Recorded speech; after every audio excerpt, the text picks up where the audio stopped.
Ouvrons l'évangile de Jean, chapitre 2. Nous avons le récit du premier miracle de Jésus, l'eau changée en vin aux noces de Cana en Galilée.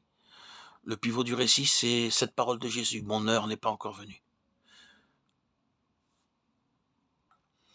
Si nous entrons dans le détail, nous constatons que les mots qui constituent les deux éléments essentiels du récit et qui nous donnent la clé de son interprétation sont les suivants, mon heure.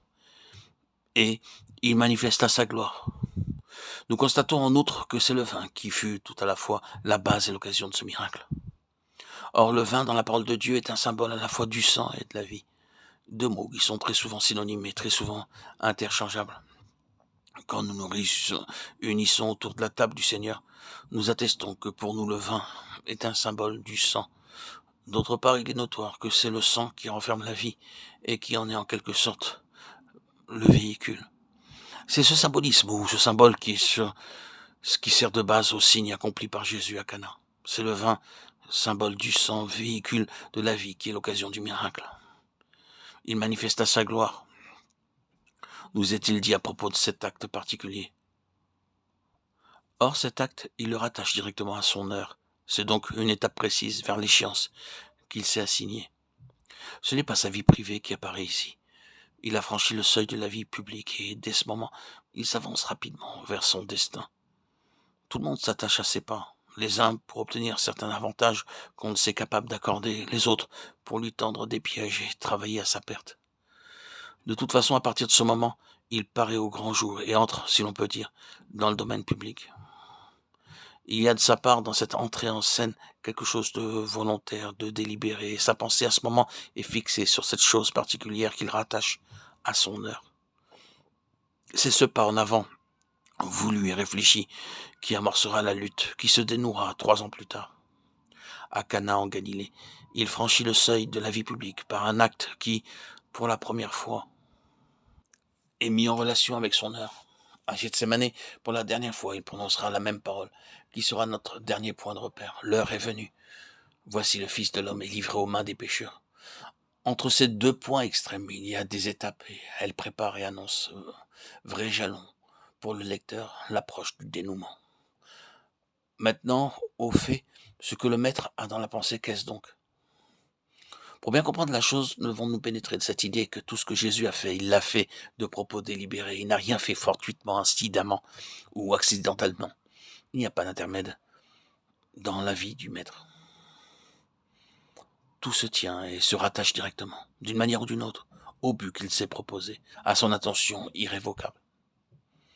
Invité à un mariage, il n'aurait certainement pas accepté de prendre part à une telle festivité pour de simples raisons sentimentales. Les noces de Cana ne sont pas un incident accessoire dans la vie de société à laquelle il pouvait être mêlé. Non, mais en face de cet événement, il se le soumet et le fait servir à son dessein suprême. C'est pour cela que toute cette affaire gravite de par sa volonté autour de cette expression « mon heure ». Il y a une relation positive entre ce commencement des signes, Jean 2, 11, et sa gloire. S'il s'empare ainsi de cette circonstance pour la faire servir à son but et en faire un signe, c'est donc qu'il y a là une signification à faire ressortir. Quelle est-elle? La voici. Par une magnifique leçon de choses, le Seigneur Jésus projette sur l'écran de la vie toute l'explication, le but de sa venue. Réaliser une union semblable à celle du mariage et reposant comme le mariage sur un principe de vie. C'est dans son sang, lisons-nous entre les lignes, que gît le principe de vie. L'objectif lointain apparaît ainsi à l'horizon, l'heure où il doit être glorifié et celle qui le mettra en possession de ce qu'il est venu chercher, de cette phalange dont la position à son égard peut être assimilée à celle d'une mariée. D'emblée, on se reporte à cette révélation ultérieure qui fera dire à Paul « Marie, aimez vos femmes comme Christ a aimé l'Église et s'est donné lui-même pour elle ». La voilà la conclusion lointaine du miracle de Cana. C'est avec cela qu'il faut mettre en relation à la fois son heure et sa gloire. Pour énoncer la chose plus simplement, nous dirons « Voilà de quoi le Fils de l'homme a besoin pour manifester sa gloire. D'une Église qui soit unie à lui, de même façon sur la base de cette vie sans pareil pour laquelle il s'est donné. » Ce mariage de Cana, qui n'eût été par ailleurs qu'une manifestation quelconque de la vie de société en Galilée, Jésus s'en saisit, lui donne un sens et en fait l'occasion et le signe précurseur d'un plan déjà tout arrêté. C'est bien là le commencement des signes. C'est le vrai sens de Jean 2,11, le miracle par excellence, mort et résurrection, grâce auquel il obtiendra son Église. Projette ici son ombre ou sa lumière du fond de l'avenir. Il se laisse deviner, pressentir une union fondée sur une vie qui se livre tout entière. Mon heure, semble-t-il dire, c'est celle-là. C'est de propos délibérés qu'il fait ce pas en avant vers la réalisation de son objectif. Retenons, avant d'aller plus loin, cette pensée centrale. Nous en aurons besoin.